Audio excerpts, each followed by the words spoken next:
de garantizar un nivel de ingreso a los productores.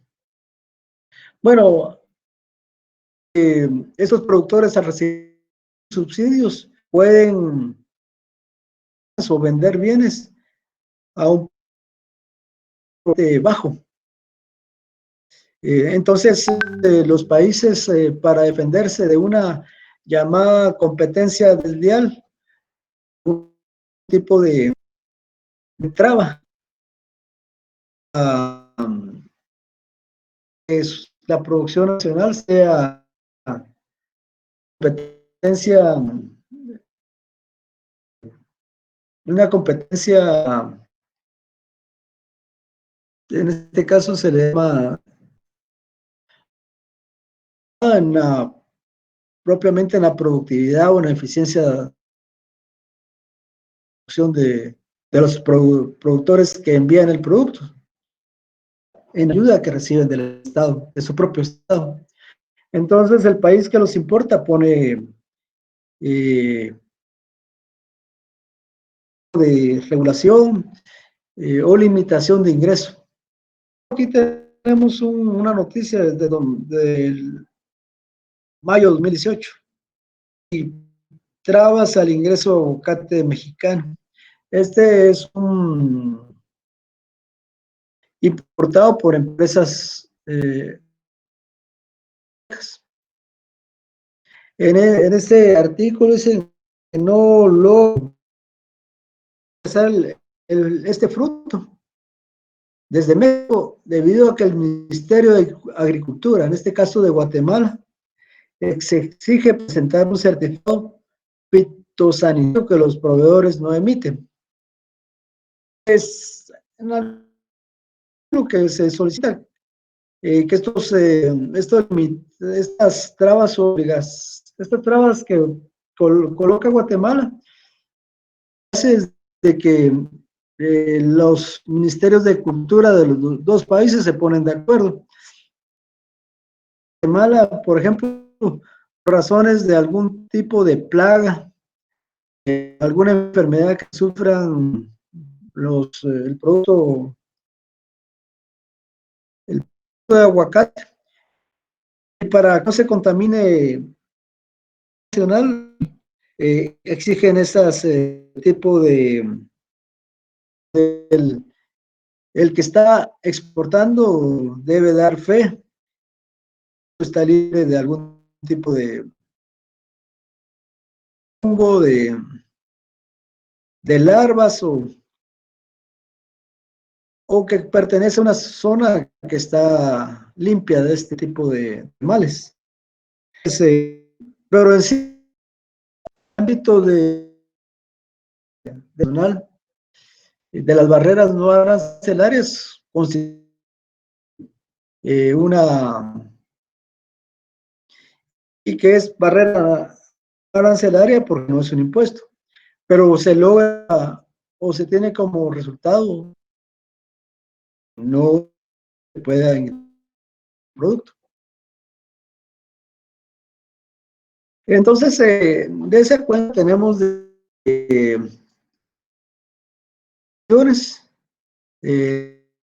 mismos derechos compensatorios subsidios. Ahora, estas medidas suceden o funcionan en los distintos países permitidas, siempre y cuando se cumplan con los acuerdos de barreras técnicas al comercio. Es decir, la Organización Mundial del Comercio fija o establece el marco de referencia de este tipo de acciones de los gobiernos. El problema que existe es que en Estados Unidos, que es un exportador, en algún momento una economía bastante diversificada, colocar a la importación de productos, por ejemplo, del vino,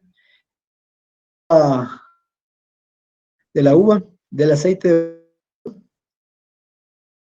en función de promover la económica, porque está simplemente a sus conciudadanos. Cuando ese país se exporta, ellos argumentan, se encuentran unos obstáculos, empiezan a negociar y ver cómo los eliminan. Las barreras no arancelarias. Las arancelarias,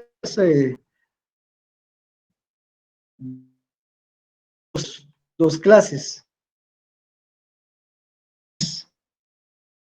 que como su título lo indica, se refieren a especificaciones de los productos, tanto en aspectos de calidad, es calidad, también lo que es sanidad.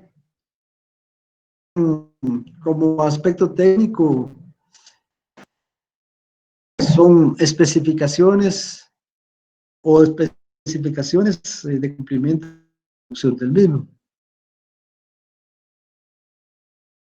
De esa cuenta, determinados a un país, cumplir con el listado de.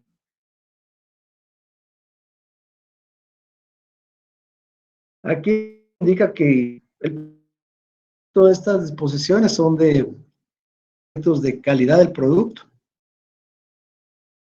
y seguridad alimentaria, del medio ambiente y seguridad nacional. Seguridad alimentaria, eh, por ejemplo, contra la fiebre aftosa, enfermedad de los animales entre las reses. Momentos que si en un país tiene estos brotes, dentro de los mismos socios comerciales, difunden la noticia y dejan o prohíben el tráfico de ese producto. Sin embargo, de forma preventiva con otros países, lo que se solicita que las exportaciones de estos bienes tengan una de vacunación o que están libres de.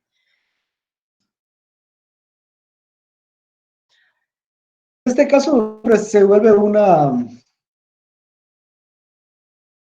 carrera para de restricción comercial. Generalmente los productores están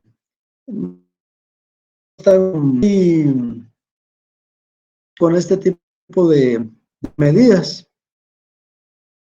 Se comenta que pueden tener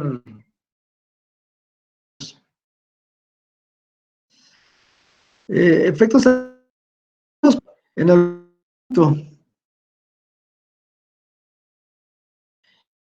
restringen la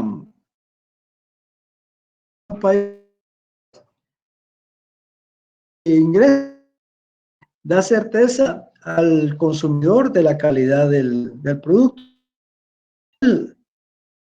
Aumenta entonces la demanda de ese bien. También las medidas sanitarias, o mejor dicho, técnicas, pueden ser de lo que es el tamaño del producto. Vamos a lo que es las medidas no técnicas. Como se indica en el título, no se refiere a propiedades específicas del producto.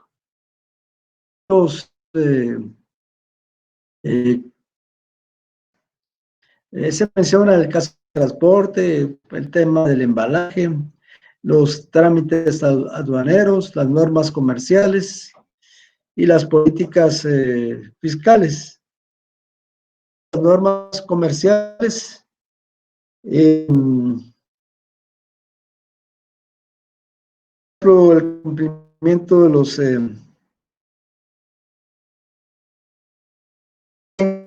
los respaldado por la factura correspondiente, por los contratos y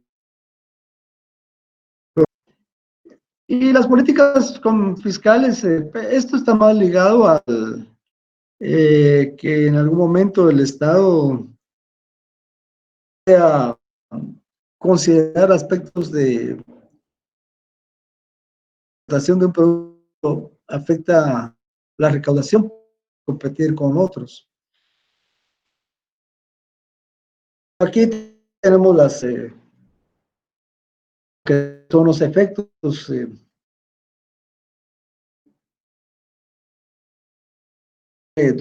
los efectos. Uno es,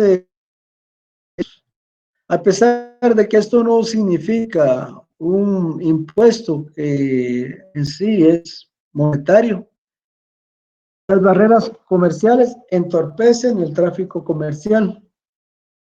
Esto hace que el acceso de los productos de un mercado a otro, o sea que su movimiento se entorpezca, o hace para los les eleva los costos. Por ejemplo, vemos en el caso de Costa Rica, los traileros, los transportistas tienen que esperar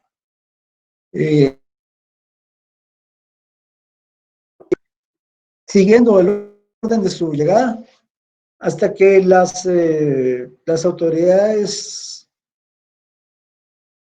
aduaneras en Costa Rica certifiquen que el producto, el transporte y el transportista estén libres de algún tipo de enfermedad. En este caso fue el coronavirus. Y eso significa que por cada día que están el transporte ahí varado, el piloto está corriendo los costes del salario, el uso del vehículo y lo que son viáticos. Entonces, por eso alegan los exportadores de que estas normas tienen un efecto de costo. Y aquí está el aspecto de ambivalente, en el sentido un efecto positivo y uno primero el que les decía que es negativo y este que es positivo, el segundo que es positivo. Aquí se menciona de que puede elevar, si están bien intencionadas estas medidas, elevar la confianza del consumidor respecto a la calidad de las importaciones. En Guatemala, sabemos de que existen puestos de salida de la mosca de productos agrícolas para evitar el tránsito o el contagio de la enfermedad de la mosca del Mediterráneo. Esto fue con acuerdos entre el gobierno de Guatemala y México. Estimo yo de que mucho del presupuesto de ese proyecto lo financia México. Bueno, aquí es lo que les decía como el tema de barreras de importación no arancelarias. Tenemos las cuotas de importación.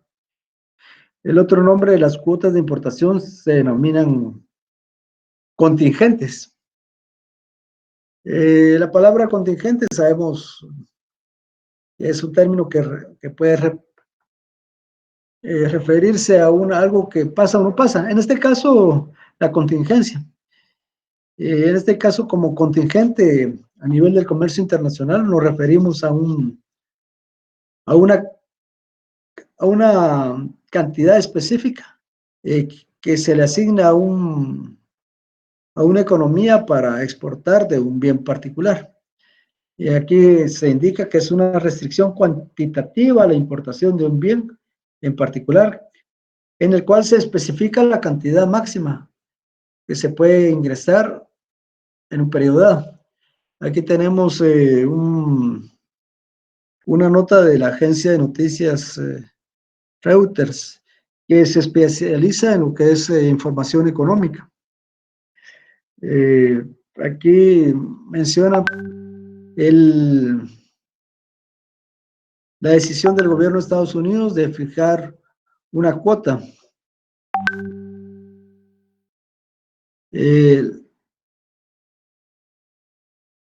Donde la fija en 1.120 millones de toneladas para el azúcar sin refinar y 162.000 toneladas para el azúcar blanca. Como ustedes ven, la cantidad del azúcar blanca es una décima de la cantidad del azúcar sin refinar. ¿Qué refleja esto? Uno, el interés del gobierno de Estados Unidos de proveer la actividad laboral en ese país, ya que el azúcar blanca ya viene transformada, ya tiene un valor agregado, ya puede considerarse un bien final. Sin embargo, autorizan más el azúcar sin refinar, ya que eso va a tener excesos que le permiten duplicar el valor. Después, cuando vienen los productos ya terminados eh, con, con este insumo del azúcar, ya vendrán con un precio derivado del valor agregado. O sea, de que tanto las barreras arancelarias y los no arancelarias guardan un interés económico de parte de los gobiernos y políticos. Aquí ven cómo fue distribuida en 2017 la producción la asignación de las cuotas. Guatemala, a pesar que tiene su economía, tiene un papel importante en la exportación de azúcar. El monto asignado fue de 50.546 toneladas. República Dominicana, 185.000, prácticamente casi 4 veces lo de Guatemala. Brasil,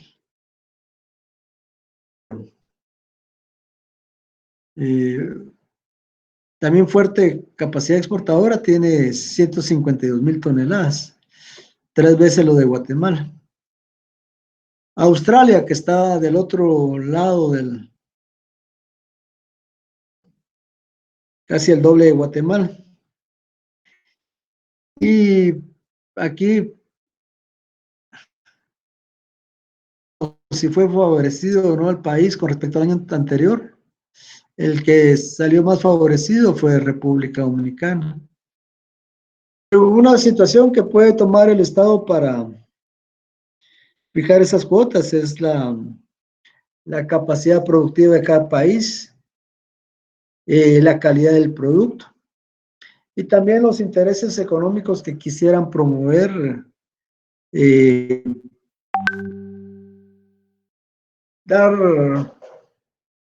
un mejor tratamiento a X país que con respecto a otro.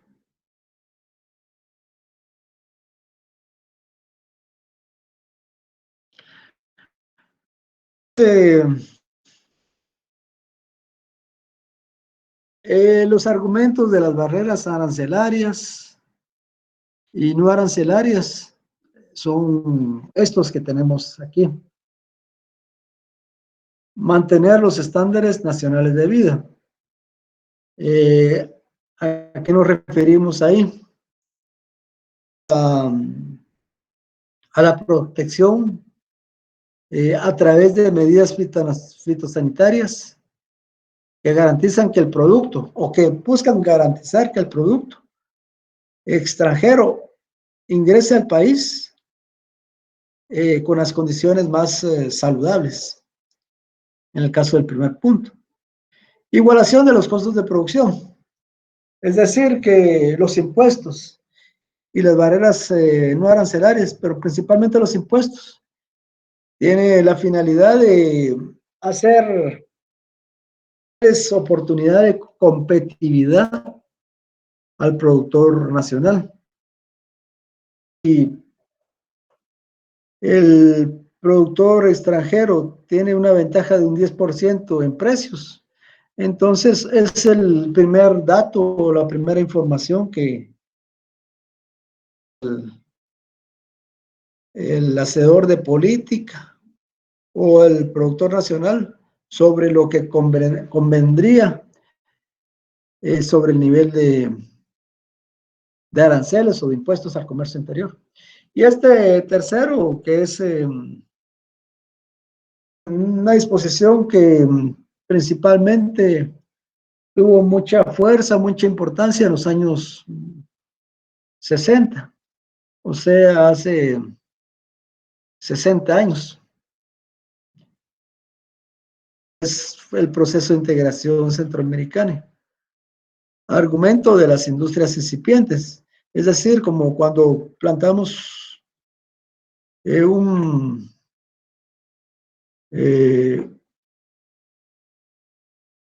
un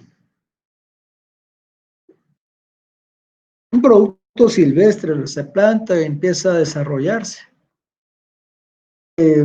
Requiere alguna protección para que empiece a desarrollarse y fortalecerse.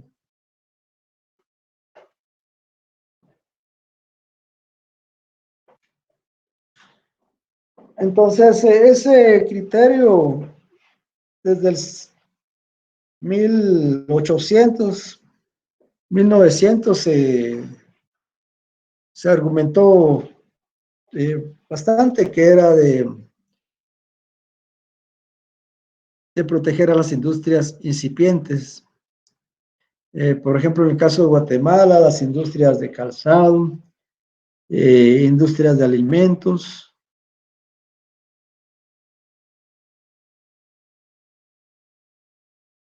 En el caso de Centroamérica, se indica que barreras no arancelarias sí se utilizan en buena medida en Guatemala, Nicaragua y Honduras.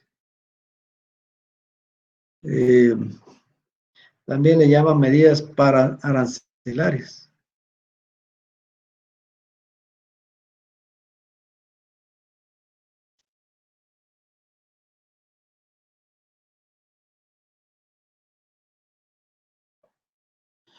Esta es una forma que, por ejemplo, en Estados Unidos aplica arancelarias, las vincula con medidas no arancelarias. Por ejemplo, aplica 9.35 centavos por kilogramo. En el caso de las manías o cacahuates. Leche 3.2. Sin embargo, un máximo de producto que puede ingresar a ese país.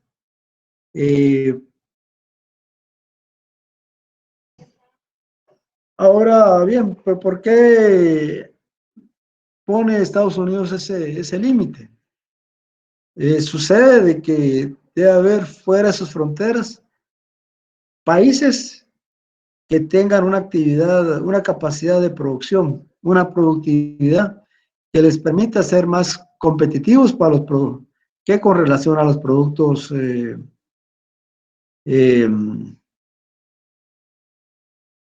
con respecto a los productos que se les aplica esas medidas.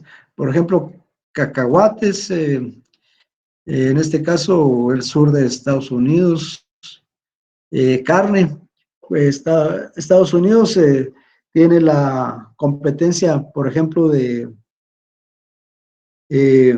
Argentina, que tiene buena carne de res.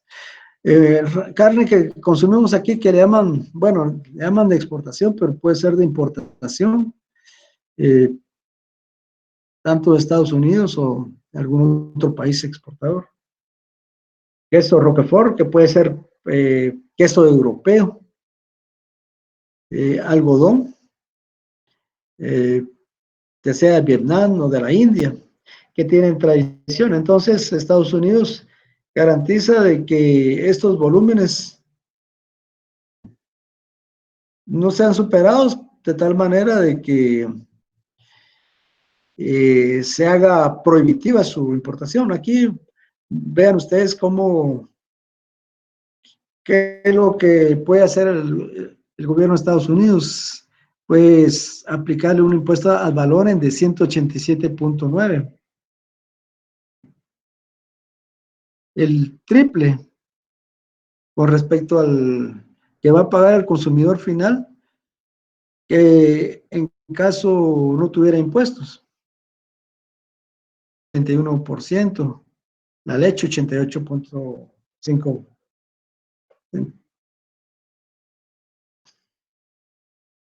centavos por litro, y así por el estilo. O sea que ahí tienen ustedes una visión de ese mundo difícil de lo que es la exportación.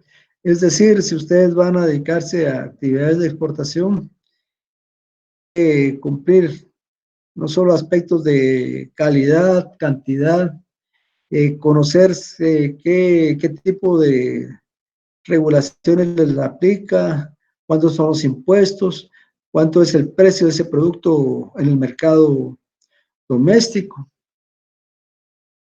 qué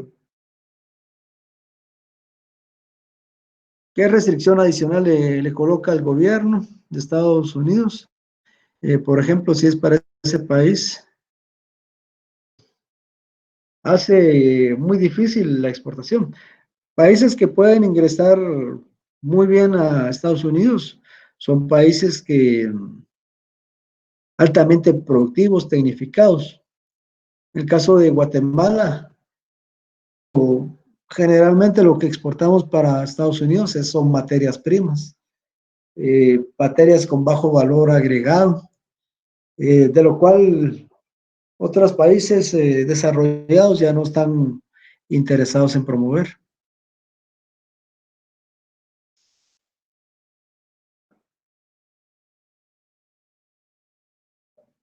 Bueno,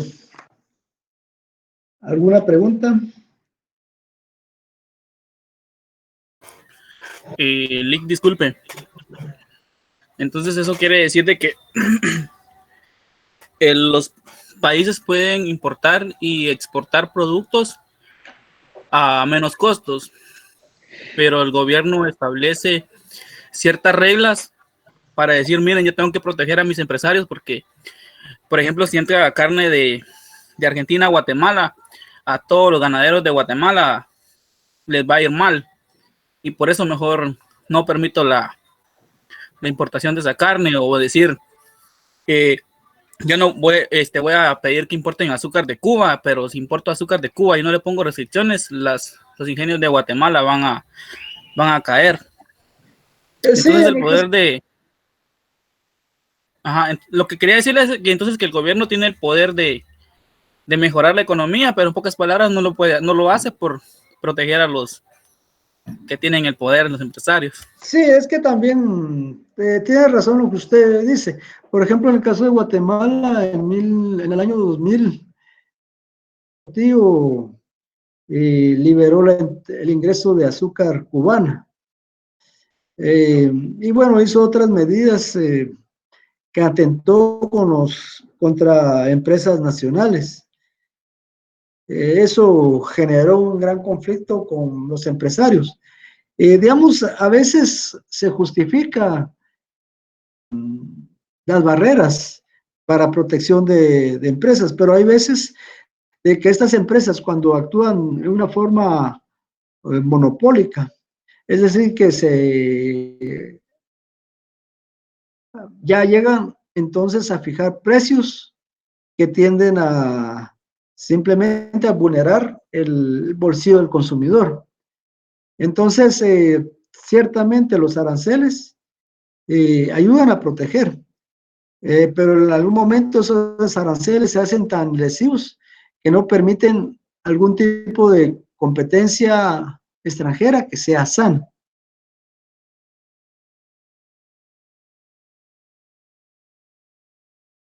Bueno, entonces, ahora bien, lo que también es cierto, si bien debemos estar favorables a la inversión extranjera por lo nuevo que nos traiga, por nuevos procesos, el trabajo que dé. En el caso del comercio, el, el que ingrese producto de otro país también pone en peligro el empleo interno. Es decir, el gobierno tiene que ser bastante receloso si quiere hacer una buena política o simplemente está con la intención de proteger grupos de poder, ¿no? Un manejo que tiene que ser más sobrio. Bueno, aquí en la pantalla tenemos de que eh, los tiempos, según un documento del Banco Mundial, y en lo que son barreras no arancelarias, los costos en tiempo del ingreso de productos a un país. Menciona el caso de El Salvador. Dice que el tiempo requerido para la emisión de registros sanitarios de alimentos y bebidas varía según el tipo de producto. Desde 48 horas, que ya son 2 días, para productos de bajo riesgo que no necesitan análisis de laboratorio, hasta 20 días para los que sí lo requieren. Entonces, tiempos excluyen lo que es el mismo proceso que tiene la empresa para preparar el producto. Es decir, para exportar algo, vamos a necesitar dentro de, ¿qué decirle? Desde que lo que tenemos listo es un mes a 20 días. Y ese tiempo significa también como para hacer esos productos, invertimos con capital, va a ser un tiempo que el dinero esté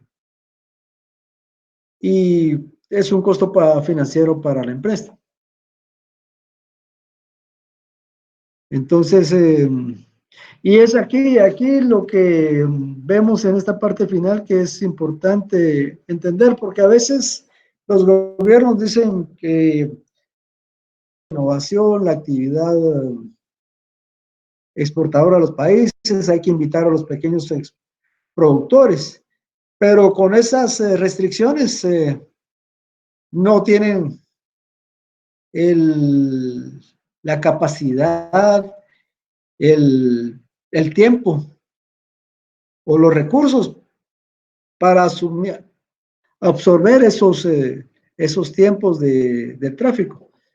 Por eso, por ejemplo, El Salvador lo que exportamos es hortalizas, por ejemplo, que es de entender que cumplan medidas también sanitarias, pero aún así eh, hay muchas restricciones que prácticamente dejan en el camino a los pequeños exportadores. En Guatemala existe la Cámara de Agencia, la Agroexport, que es, ¿sí? Agexport. Agexport. Entonces, de la gremial de exportadores. Quien está a cargo es doña Fanny Estrada, la mamá del exministro de Finanzas. Bueno, la cuestión está de que ya ingresó la licenciada, bueno, ya ingresó a lo que es a la función de la GESPRO y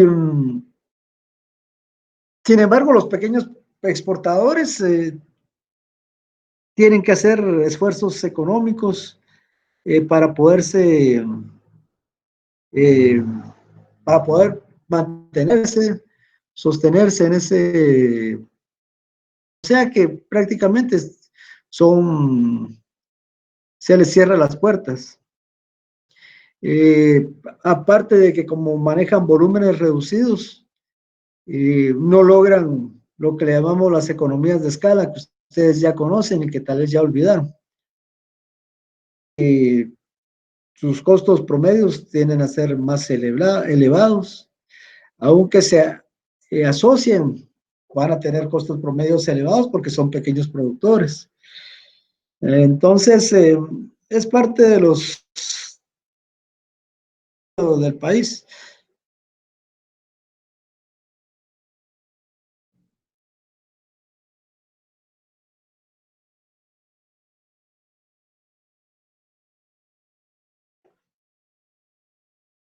Aquí se les presenta una recopilación de información sobre las medidas no arancelarias eh, sobre los precios. En este caso, para Centroamérica, el, estas disposiciones causan un aumento del un 30% en el precio de internación de los productos. En el caso de Guatemala, llegan a ser un 66.4%. Pero porque las restricciones internas son bastante elevadas. Y esto por lo menos cierra el comercio de carne desde para Guatemala. Aquí se menciona otro ejemplo del Departamento de Comercio de Estados Unidos,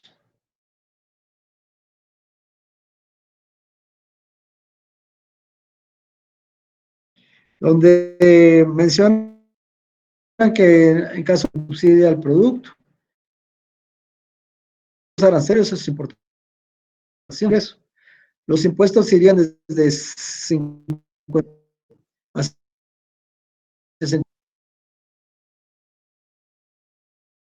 Es decir, encarecen tanto las medidas arancelarias y no arancelarias el tráfico comercial. En el caso de las relaciones entre países,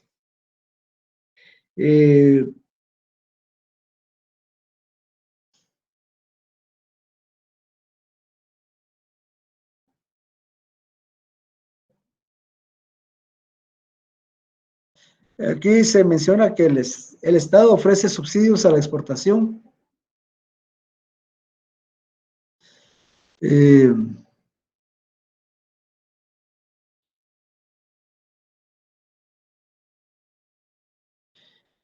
Y es aplicado de formas similares. Cuando exceden hasta el punto en que los precios nacionales excedan a los extranjeros en la cantidad del subsidio.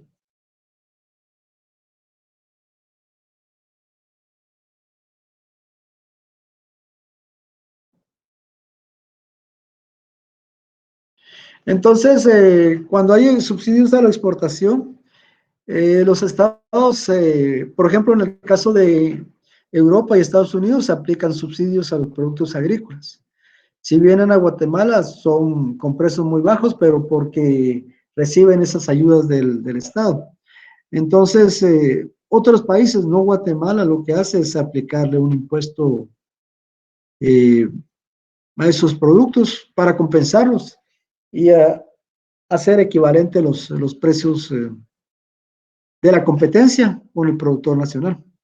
Y aquí hay otro ejemplo de restricciones al comercio internacional, que son las restricciones voluntarias de la exportación.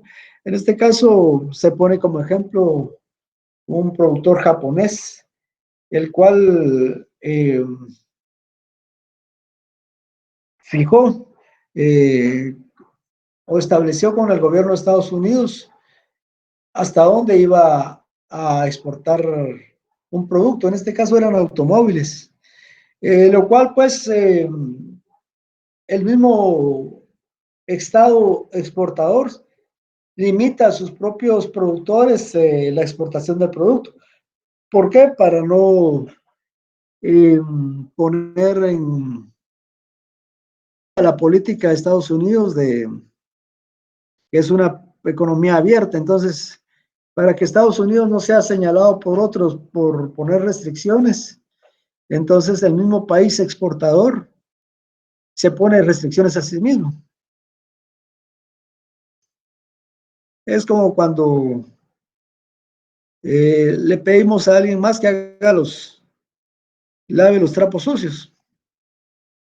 O sea que a nivel de relaciones internacionales, comercio, siempre va a haber, estaremos pensando, innovando como eh, a resolver nuestros problemas y esto implica generar cierto en hacer para lograr el objetivo. Por ejemplo, viene Estados Unidos, le coloca un impuesto al acero chino, al aluminio de China, de Europa. ¿Qué hace China? Le pone impuesto o le pone cuota a la exportación del trigo. ¿Y por qué al trigo? Porque sabe China que es el lugar donde que más le va a doler a Estados Unidos. ¿Por qué? Porque Estados Unidos cuando fijó los impuestos al producto chino fue para proteger su propia industria, eh, cuidar o cubrir el empleo en Estados Unidos.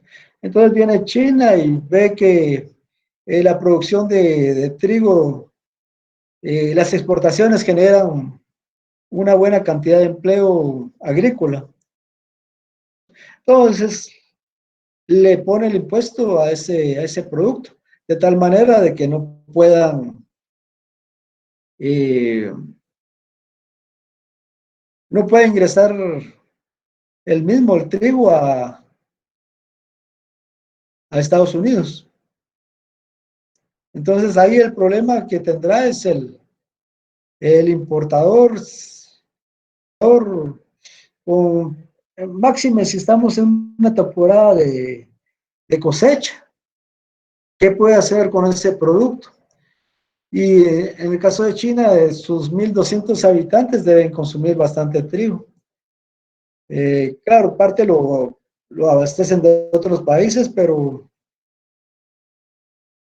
el productor estadounidense se ve con serios daños. Y es parte también porque los efectos del coronavirus actualmente en la economía de Estados Unidos ha sido más que se suponía que la economía de Estados Unidos iba a caer el año entrante, pero por razones extraeconómicas se anticipó caer este año. Bueno, ahí terminamos lo que son aranceles. Eh, aranceles y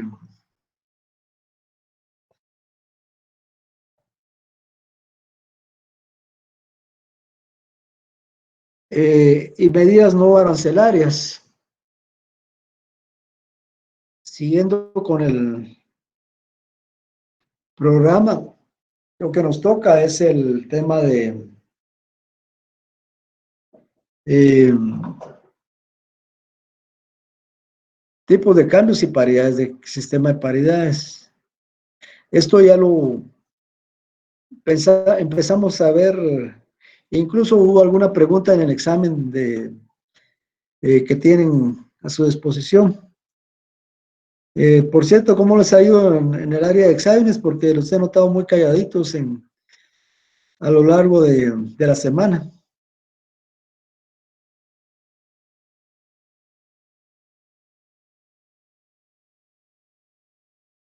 Cansado, Lick. Sí, porque hasta Direide ha estado calladita. No, es que nos metimos a otra sesión que puso en el Blackboard y hasta ahorita nos dimos cuenta que estaba en otra. Ay, ay, Y pasarse. porque estábamos dándole tiempo, dijimos de plano está almorzando todavía. Ah, muchas Hasta gracias. que se nos ocurrió escribir en el grupo. Sí, había dos direcciones, una que la borré casi inmediatamente. Esa fue la que tomaron. Sí, es que nosotros la tomamos de ahí de la plataforma, no Es del que en la... chat. Ah, Ese fue el clavito. bueno, Por eso estamos como regañados. era por el agotamiento de los exámenes. Es que algo así me pasó en los otros dos cursos, los noté también muy callados, muy austeros. Bueno, ya entiendo. Sí, es que tengo que utilizar varios días para enviarles el correo, pero yo me recuerdo haberlo puesto bien en internet. Ese es el problema eh, de este sistema, pero bueno. Bueno, ahorita lo que nos toca ver son los tipos de cambio y sistema de paridades. Ver el sistema de paridades, esto es a nivel del comercio internacional. Es el patrón oro, por ejemplo. El patrón oro significaba de que aunque los países tuvieran su propia moneda, al momento de intercambiar mercancías, pago era el oro. Entonces, y si se hacía con papel moneda, se hacía bajo el entendido de conocer a cuánto equivalía esa moneda con respecto al oro. O sea, un dólar, por decir algo, unas, no sé, algo así como 10 gramos 10 gramos de oro, por ejemplo.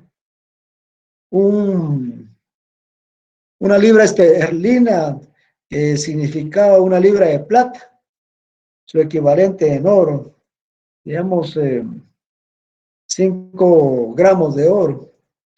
Y así el comercio tenía un punto de referencia, que es este metal. Pero ¿cuál es la desventaja de utilizar el oro como moneda de intercambio? ¿Cuáles desventajas pueden pensar ustedes?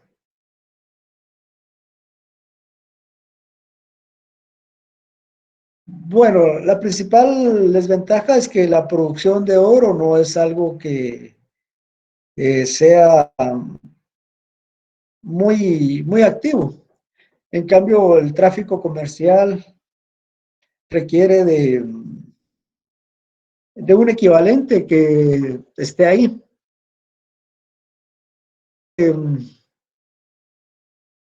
Se manejaba esa paridad a través del oro. Y donde esos billetes representaban ese metal. Por ejemplo, lo tenemos en 1914.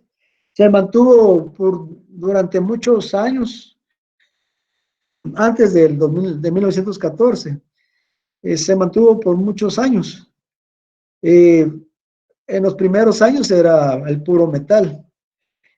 Por ejemplo, cuando se le pagaba a España los impuestos, eran metales. Por eso había muchos, lo que son los piratas o ladrones de mar.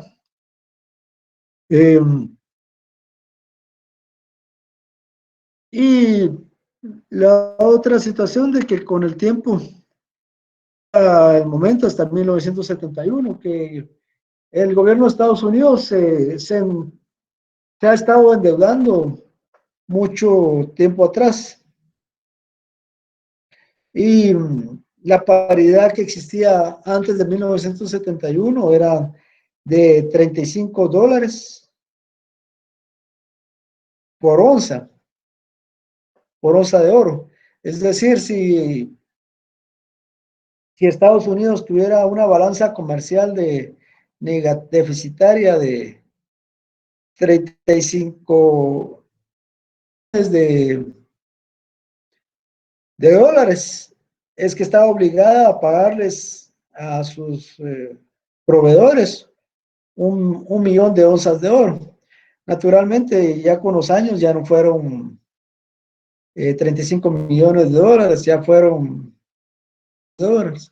Y se dio cuenta el gobierno de Estados Unidos, que ya no era capaz con todos los billetes que había impreso, la paridad.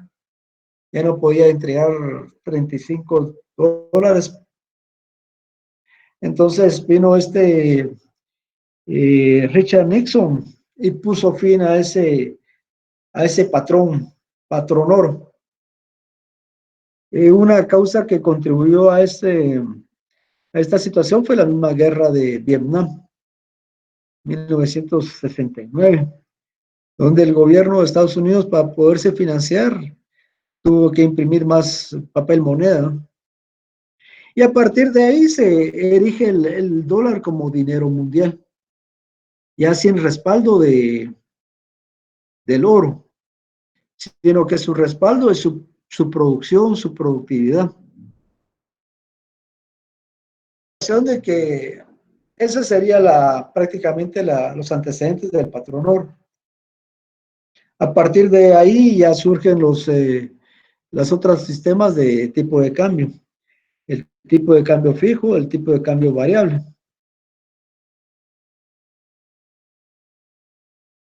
El intercambio va a ser en función de una moneda en particular. En el caso del mundo, se inclina por el desarrollo la economía de Estados Unidos, porque por su disciplina económica. Wilson, una pregunta. El sistema Meet, la plataforma Meet lo está sacando de la sesión, o salen por alguna cuestión personal. Es el internet de cada quien, licenciado. Ah, ya. Si es que nos pidieron reportar. Sí, fíjese que al menos a mí me dio problema los sábados anteriores, pero era porque mi hijo estaba en su Play. Y ahorita lo castigué y ya no está en el Play y estoy nítida. O sea que es el internet de cada quien. Ahí sí que ni modo. Pero en Meet sí estamos muy bien. La conectividad, decía otra compañera, Mayerly. Ah, ya. Bueno, entonces, aclaró ese detalle. Bueno, en realidad, después del patrón oro, cuando le hablan ustedes de patrón oro, está de que la moneda de intercambio internacional es el oro. Y aunque los intercambios se establezcan a un precio monetario referido a un signo de moneda, o sea, un billete de papel moneda, el intercambio de las monedas estaba respaldado por cierta cantidad de metal dorado, de oro, intercambio. Eso todos los países lo cumplían, y por lo tanto, dentro de parte de las reservas internacionales se debía conservar oro para pagar las deudas, para pagar el comercio. Después de ahí tenemos... Licenciado, pero dentro de las reservas que tiene cada país, yo había entendido que había oro en esas reservas, o solo es, así como la vez pasada que hablamos de los dólares y que nos servía para pagar y todo. Sí, en las reservas. Actualmente, por ejemplo, por la inestabilidad económica, por ejemplo, el dólar que en algún momento truene, países dicen, bueno, está bien, te acepto dólares, pero cuando recibe los dólares, lo que hace ese país es ir al mercado internacional a comprar oro. Por ejemplo, China tiene grandes reservas de oro. Rusia, el propio Estados Unidos. Guatemala, bueno, Guatemala no sé. Me parece que sí tiene, pero es una cantidad reducida. Ahora, digamos, este cuidar ese metal tiene su costo. Entonces, muchas veces lo guardan. Por ejemplo, el caso de Guatemala, sus reservas internacionales de dólares no las tiene en Guatemala, los tiene en la Reserva Federal de Estados Unidos. Eh, Viene, por ejemplo, cuando se emite un eurobono, el gobierno de Guatemala emite ese título, que es una obligación ante los inversionistas. Los inversionistas le dan a Guatemala, pero lo que se hace es solamente una transferencia electrónica. Aquí va mi transferencia, es un manejo de cuenta corriente. Y después lo recibe, pero viene Guatemala y dice, mire, yo tengo una cuenta en la Reserva Federal, ahí deposítenlo. En el caso de oro, sí, los gobiernos aún demandan ese bien, porque, por ejemplo, en el caso de una calamidad como la actual, o una más seria, una guerra de grandes dimensiones, los inversionistas siempre consideran al oro como un instrumento de reserva de valor. Por ejemplo, si el dólar sube a, a 1000 por 1, el oro siempre conserva su valor de mercancía, que es. Entonces, si el dólar cae 1000 por 1, entonces si medimos un lingote de oro en dólares, y ya si valía 1200, el $1200 va a ser 1.200.000 dólares el lingote, ¿no? Entonces, por eso los estados sí lo mantienen. E incluso es una estrategia que algunos usan para dar credibilidad a su moneda. Es como ir regresando al patrón oro. Guatemala, lo único que puede hacer es levantar el teléfono y llamar a un organismo internacional, mire, ayúdenos porque ya nos estamos ahogando, ¿no? Ha habido momentos en que Guatemala no ha tenido dinero para pagar sueldos del Estado. Entonces viene y dice, el préstamo que tenía, me lo puedes embolsar ya. Y la entidad sabe lo que está pasando. Le entrega los dólares y los dólares se quexadistas se pagan y a continuar el momento, ¿no? Pero sí, todavía se mantiene. Actualmente el oro está alcanzando niveles sumamente elevados. Está también lo que son el dinero electrónico, que es una forma de especulación y que las personas dicen que se vuelven millonarias. Cuando miran, no tienen nada porque pura especulación. Por eso el oro sigue siendo. Licenciado, pero ¿Sí? digamos con esto del oro, en algún momento también puede llegar a ser que quien más tenga oro también puede poner el precio del oro. Y llegar a ser así como que un tipo de cambio, pero un tipo de cambio en el oro. Algo así, Es ¿no? que, digamos, el oro, eh, por ejemplo, usted tiene ahorros, distintas monedas, eh, pero tiene miedo que esas monedas pierdan valor. Entonces utiliza ese dinero y compra algo que le diga, bueno, aquí me siento seguro, compra dólares, por ejemplo. Pero si el dólar también es inseguro, mejor compra oro. Ahora, ¿Qué es lo que hacen los gobiernos? Usted tiene cierta razón. Sin embargo, lo que hacen los gobiernos es, bueno, yo tengo tanto de reservas de oro, aquel otro también, pero aún así siguen utilizando su moneda nacional. La expectativa que tienen con qué respaldarlo. Si, por ejemplo, su tipo de cambio está deteriorando, entonces venden oro, compran moneda internacional, entonces ya su moneda ya se fortalece. Es decir, el oro no lo van a utilizar de forma directa, porque incluso el mismo dólar uno tiene problemas para manejarlo de un país a otro. Por ejemplo, se recuerda aquel robo de un avión que llevaba dólares a Estados Unidos. Capturaron a todos o a la mayoría.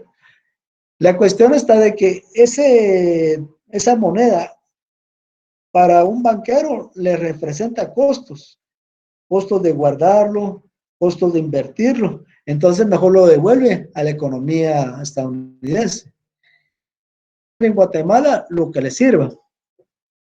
En el caso de oro es mucho mayor. Por ejemplo, si quiere usted hacer una transacción de ¿cuánto? 1000 onzas de oro. ¿Cuánto pueden ser 1000 onzas de oro? Bueno, la cuestión que pesa mucho. El otro situación es de que se puede extraviar. Entonces, le sirve a usted, pero más que todo para influir en el mercado cambiario, no para comprar mercancías, salvo países que estén en guerra. Por ejemplo, Irán tiene oro, compra oro, entonces cuando necesita medicina, como no le acepta, como le ponen restricciones para obtener dólares, le ponen restricciones para utilizar su moneda nacional, entonces mejor dice, bueno, va al mercado y dice, mira, aquí tengo oro, lo utiliza, pero es más cuestiones excepcionales a nivel de comercio. A nivel de reserva del valor, sí es más probable, donde voy a acumular oro porque vendo en dólares Estados Unidos, no sé cuánto va a haber mañana, no sé si la política de Estados Unidos va a decir, bueno, se va a dedicar a producir tantos dólares que los dólares que tengo yo pierden valor, mejor es un producto que en vez de perder valor, sube. Es como la tierra, ¿eh? Bueno, la tierra en buenas condiciones. En cambio, el oro siempre se lo van a demandar. Eric, me pareció que quería hablar o oí una voz Sí, Lick, masculina también. lo que pasa es de que hace un tiempo estaba escuchando un reportaje sobre la Reserva Federal de Estados Unidos y dicen de que la Reserva Federal está seccionada y cada cuarto pertenece a un país. En este caso, Estados Unidos tiene su parte de oro, Guatemala, Argentina, la mayoría de países que tienen relación con Estados Unidos. Sí, Estados Unidos es su reserva y dicen de que cuando Argentina, por ejemplo, le quiere pagar a Guatemala una deuda que tiene, solo mandan a la Reserva Federal la orden donde dice, miren, traslade oro de Argentina a la bodega de Guatemala. Y así es como se hacen transacciones muchas veces de oro dentro de la misma reserva de Estados Unidos. así Pero es. Estados Unidos es listo en el sentido de que él administra el oro físico y en cuestiones ya de problemas se puede hasta dañar de él porque lo tiene Eso, físicamente. sí, eso fue lo que pasó ahorita con Venezuela. 5000 toneladas de oro que tiene el gobierno de Venezuela en Inglaterra, en el Banco de Inglaterra. Vino como ahí, se formó un gobierno paralelo y ese gobierno paralelo es respaldado por Estados Unidos. Estados Unidos es íntimo amigo e hijo de Inglaterra. Entonces vino el nuevo presidente, le dijo al gobierno de Inglaterra, miren, ese oro que tengo ahí, que tiene Venezuela, ya no se lo dé a Maduro, porque yo no quiero, porque yo soy el presidente. Entonces, Venezuela ya interpuso ante el juzgado, perdió la causa, van a haber una ampliación y todo lo que son procesos legales, ¿no? Entonces, ese es el problema de ese metal, de que los gobiernos generalmente no lo tienen en sus propias bodegas, uno por cuestiones de robo, cuestiones de costo, y por lo que dice Neri, esa facilidad que tienen los países para intercambiar como una cuenta corriente, ¿eh? En este caso, posiblemente Estados Unidos no tenga no haga los movimientos, simplemente un manejo de números. Y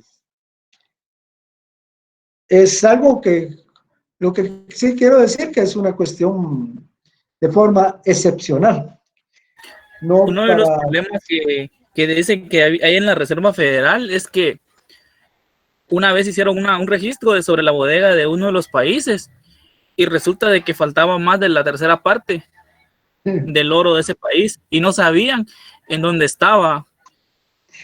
Y de los países, el problema es que dicen que a la parte de la Reserva Federal hay una tienda que vende oro y compra oro, que está prácticamente al otro lado de la calle de esa misma reserva. Sí, Y una de sí. las teorías que dice que hay un túnel, ese tipo de tienda de venta de oro. Todo es posible.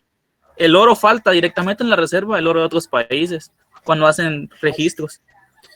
Y si Así un es, país dice que digamos. lo quiere, pasan meses o años para que le devuelvan su oro. Sí, es que ahí es la ley del más fuerte, ¿verdad? Y el más fuerte es Estados Unidos, ¿no? Sí, son situaciones que, en el caso de la venta de prendas de metal, joyería, puede ser que no sea cierta la teoría, simplemente las administraciones andan viendo cómo justificar, ¿no? Pero sí es una cuestión muy dolorosa para los países pobres. Digamos, un país pobre tiene que luchar contra infinidad de fuerzas, contra el hambre, con la enfermedad, contra la ignorancia, y eso hace pues de pobreza, donde salir de ahí sí cuesta, va a ser muy difícil. Bueno, entonces comprendieron lo que es el patrón oro. Eh, Dice Dow que una depreciación del dólar reduce los costos de producción relativos de Estados Unidos. Aquí dice, disminuye los precios de las exportaciones en términos de divisa y provoca un incremento en la cantidad de bienes que Estados Unidos vende al exterior. Es decir, algo como en el caso de Guatemala. Si Guatemala, eh, bueno, yo creo que es pregunta de examen, mejor lo obvio ahorita. La depreciación de una moneda reduce el déficit comercial. Aquí se indica, va a depender del enfoque de elasticidad.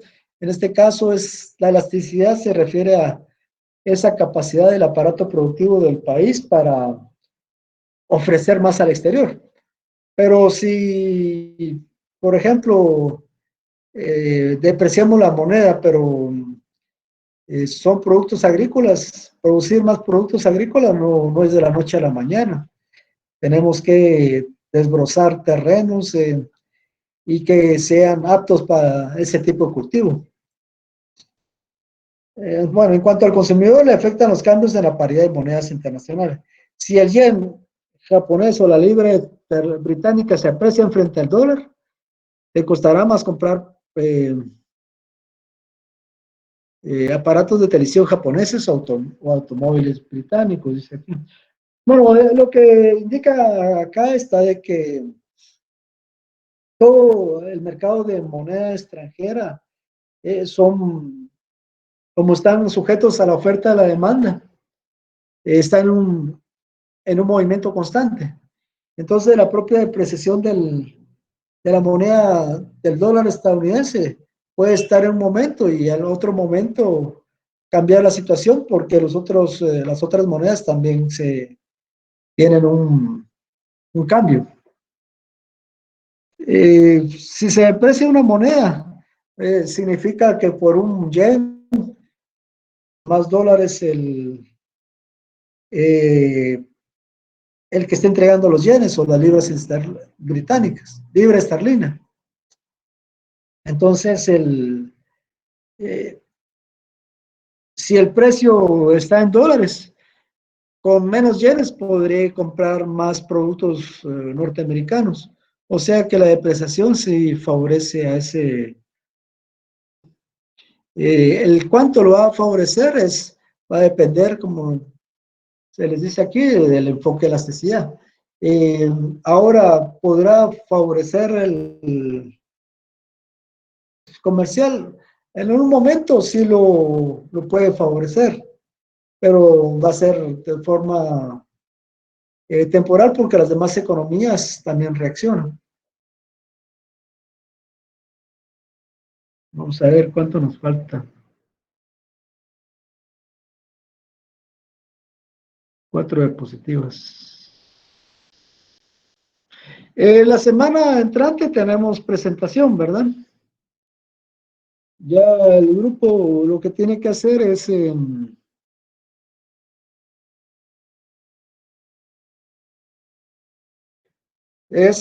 trasladarme su trabajo.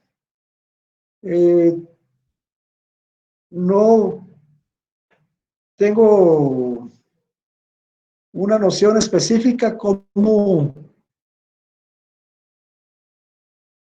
dentro de calificaciones puede consolidar los resultados por cada grupo. Entonces, para que a cada persona se le vaya asignando los resultados de su esfuerzo. Va a ser también prueba y error. Licenciado, lo que nos han dicho a ¿Sí? nosotros es que abren una actividad y mandamos el mismo archivo, los mismos del grupo, Sí. para que les quede la calificación a todo el grupo. Sí, eso también me lo imaginé yo, porque, por ejemplo, no sabemos si al trabajar ustedes, el sistema, una vez entregado el trabajo, va a sumar al centro de calificación. Es posible que sí, pero no estoy seguro. La otra opción, lo que usted dice, es ponerlo en trabajo, se les califica, se les tomará en cuenta en tanto el desempeño en la presentación, no solamente presentar el trabajo, atender las preguntas de los compañeros, mis propias preguntas, y tampoco se quiere una presentación larga, unas base a infografías, eh, cosas que faciliten o investigar si aquí podemos ver videos o cómo. Más preguntas que respuestas tenemos. Tenga yo eso, tengo que valorarlas en función al rendimiento. Y me parece que mejores formas de resolverlo. ¿Eso lo hicieron con la licenciada Sari o con otro compañero? Pues fue ahorita con todos los que nos han pedido eso. Ah, ya. Sí. Sí, lamentablemente nosotros también vamos a ciegas.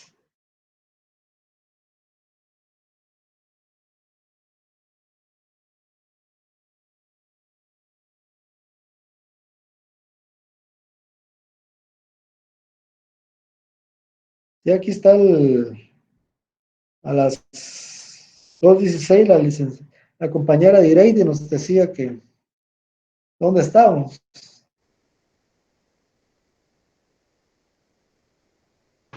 Y pensé que se iba a dar el día, Lick, por el examen. No solo por eso, sino aquí estamos de fiesta. Es 15 de agosto. Ah, sí, en Guate es feriado. Aquí es el 8 de diciembre. 8 de diciembre. El día de la Virgen de su Concepción. Y en San José el 3 de marzo. 3 de marzo, creo. O 19 de marzo. Bueno, entonces continuamos.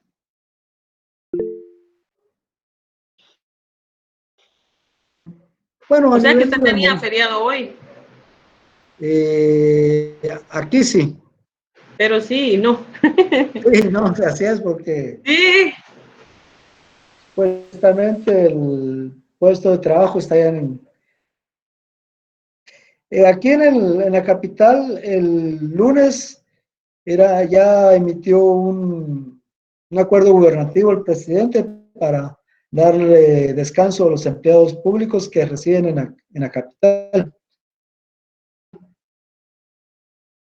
por si iban a venir a hacer algún trámite, se les informa.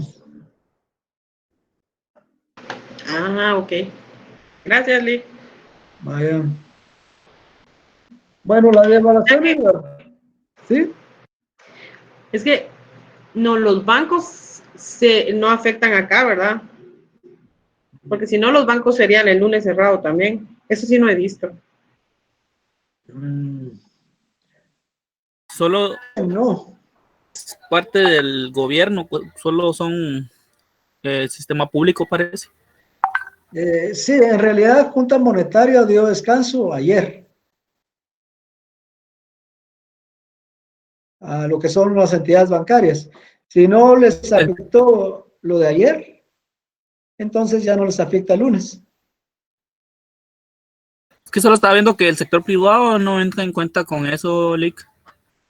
Normal solo es lo público. Bueno, es que sucede que el asueto cayó en día inhábil. Entonces no hay cambio de fecha. Si hubiera caído viernes, si hubiera aplicado. Y sí tiene razón, solo al sector público afecta. Bueno, y continuamos con el tema de la devaluación y la revaluación. En el caso de el tipo de cambio fijo, lo que se mencionaba antes es el concepto de devaluación de la moneda y revaluación de la moneda.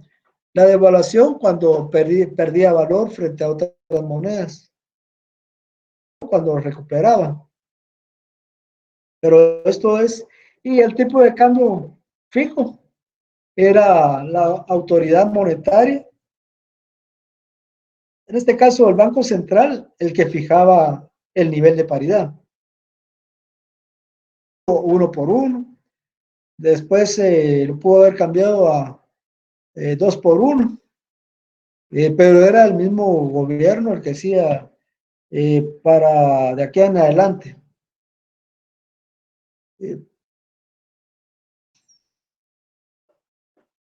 y el efecto de la devaluación, lo que le llamamos depreciación ahora, en ese caso también era enfrentar los desequilibrios de balanza de pagos. Si, eh, si teníamos una devaluación que se incrementa un 20-30%, se debe a que hemos quedado sin reservas monetarias internacionales. Entonces, cuando viene alguien a una ventanilla a cambiar dólares y no tenemos muchas reservas, o se le dice que no hay, o la situación, o se le pide una mayor cantidad de quetzales para recibir los dólares. Entonces, es una situación también de oferta y demanda.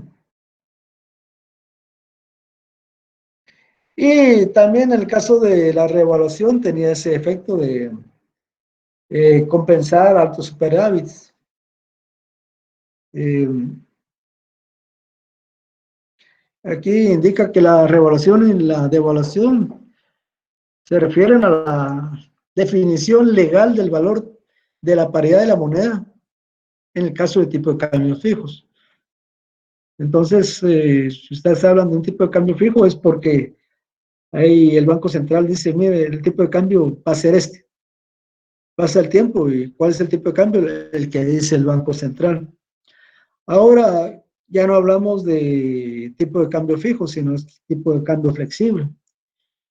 En el cual el Banco Central dice, yo ya no tengo, ya no fijo el valor de la moneda, es el mercado el que la fija. Entonces hablamos de los conceptos de depreciación y apreciación. Sabemos qué es. La apreciación es cuando se fortalece la paridad de la moneda nacional con respecto a otras. Como indica aquí, deriva del comportamiento de oferta y demanda de divisas. Cuando mandamos muchos nacionales al extranjero y nos envían sus remesas al país a través del sistema bancario. El sistema bancario lo que hace es trasladar a nacional moneda nacional a las extranjeras. Esa moneda extranjera, los dólares, viene los bancos, los invierte o si les es más conveniente, los vende al Banco de Guatemala. Y de ahí eh, se tiene una oferta considerable en moneda extranjera y eso hace que el banco a pedir dólares tiene la certeza que va a encontrar que le den dólares. Y eso hace que se fortalezca la paridad del tipo de cambio. Cae las monedas, viene la persona a cambiar, a comprar dólares, no encuentra dólares, se va al mercado negro. El mercado negro, por ser negro, a tasas más elevadas, entonces ya se generan expectativas, ya no tenemos, los mismos bancos también incrementan la tasa y la relación siempre es oferta-demanda. Lo único que aquí el que rige esa situación es y es sobre el mercado, sobre quien actúa el Banco Central. O sea que si ve que en el mercado cambiario hay poca moneda extranjera, entonces va y lleva sus bolsitas de dólares a bancos, para que los bancos no digan que no tienen moneda extranjera. Entonces eso hace que el tipo de cambio se mantenga estable. Es el sistema de cambios de tipo Bretton Woods. Este duró de 1974 a 1972.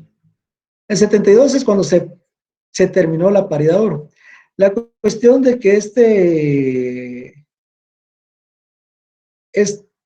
este acuerdo se logró porque en esos tiempos se conformó el Banco Mundial, se buscó recuperar la economía internacional, la reconstrucción mundial, entonces, que fue después de la Guerra Mundial. Entonces, como una causa, los conflictos, fue las guerras comerciales. Y entre las guerras comerciales está también el manejo arbitrario de los tipos de cambio. Depreciada su moneda para incentivar las exportaciones de manera artificial. Entonces, era una competencia. Vino como parte de ordenar el mundo. Se creó ese acuerdo Bretton Woods, donde en función de las de las existencias de oro de cada país, una paridad de las monedas, el dólar con en este caso eran las monedas europeas, el franco, la libra, la lira, que era la moneda italiana. Entonces, la idea es dar más certeza a los comerciantes sobre la paridad del tipo de cambio. Después de ahí, en el 72, empieza la ruleta rusa de los tipos de cambio flotantes, los controles de cambio, que también hubo. Y los controles de cambio es lo que le llaman los corrales, los corralitos. En el caso de Argentina, así se le llama. El corral es porque la gente deposita sus dólares. Viene el gobierno y viene la gente a sacar sus dólares. Dice, no, yo les limito lo que pueden sacar a $1,000, $2,000. Entonces son controles de cambio, tanto del manejo de la moneda. Por ejemplo, en Guatemala, en los años 1981, 81, 82, no había dólares en Guatemala. Entonces, la banca central, para apoyar las exportaciones, obtenía préstamos en dólares. Y alguien quería comprar algo, venía y iba con el Banco Central y pedía los dólares y les daban. Entonces, a partir de ahí vino personas privadas a decir, bueno, personas individuales a ir con el Banco de Guatemala inventándose una serie de actividades que iban de turismo, a comprar tal producto. Era para apropiarse de dólares, después venderlos a un tipo de cambio más alto. Son medidas que toman los bancos centrales para defender la paridad de la moneda nacional contra el extranjero. Aquí tenemos los tipos de cambio flotantes, tipos de cambio flexibles, que están influenciados por el movimiento de la situación del mercado de divisas. Podemos ver si graficamos el comportamiento del mercado cambiario, pareciera una sierra. Bajan, suben, bajan y así por el estilo. Caso de cuando el gobierno fijó el cierre de la economía nacional, el tipo de cambio subió un 15%, un 10%, un porcentaje alto de un día a otro. Sistemas de cambio controlados, hay tipos de cambios indexados, ajustables, o sea, de que si en Guatemala la inflación sube tanto, el tipo de cambio va a ser tanto. Son esas creaciones que han hecho los economistas para enfrentar los problemas, tomando en cuenta que la persona individual, formación, entonces se puede abstener de mandar moneda extranjera. Entonces son múltiples formas donde algunos ganan, otros pierden. Si hay alguien que gana, otros pierden, aunque hay la teoría del ganar, ganar. La flotación limpia, la flotación sucia. Por ejemplo, les pregunto a ustedes, en Guatemala tenemos una flotación limpia o una flotación sucia. Digamos, si solamente el mercado es el nivel de la moneda o intervienen otros factores. Entonces, en Guatemala se entiende que es flotación sucia, porque el Banco Central a cierto nivel, bueno, si hay mucha volatilidad de la moneda, interviene. Entonces, les puedo poner, miren, en 18 de abril hubo cierre de las fronteras, el tipo de cambio estuvo ahí, bajó. Esto es un ejemplo de flotación sucia o no, explique por qué. Hasta ahí. No sé si tienen preguntas, todavía tenemos 5 minutos. Don José Eduardo, ¿cómo está la señal por allá?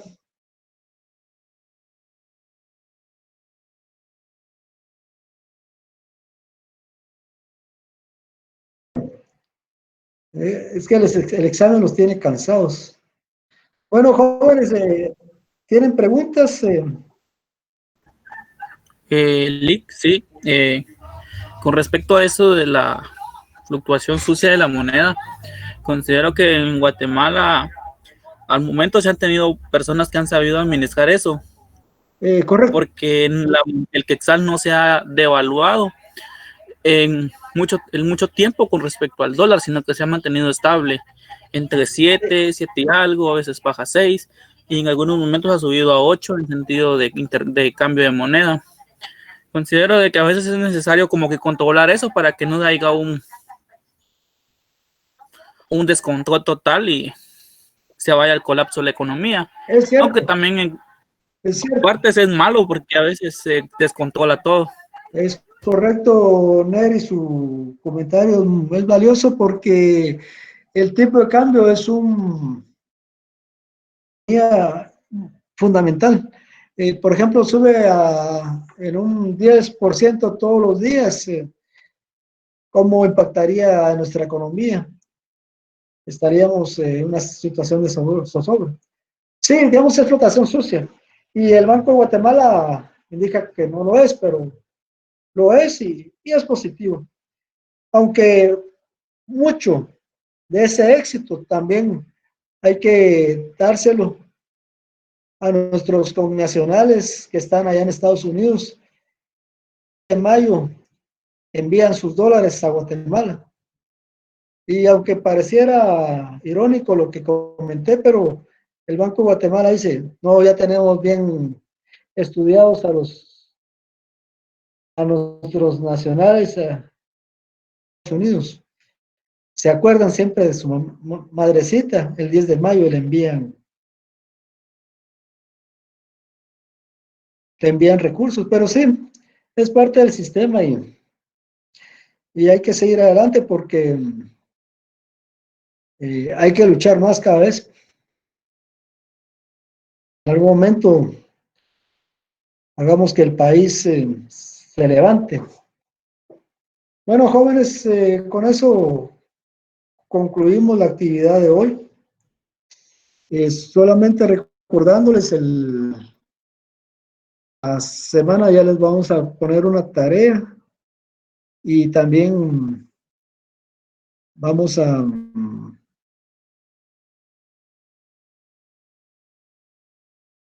esperar lo que es el trabajo de grupos y presentarnos a las personas que tienen el primer grupo, que es para el 23, estén listas, o 22. Bueno, jóvenes, yo me despido de ustedes.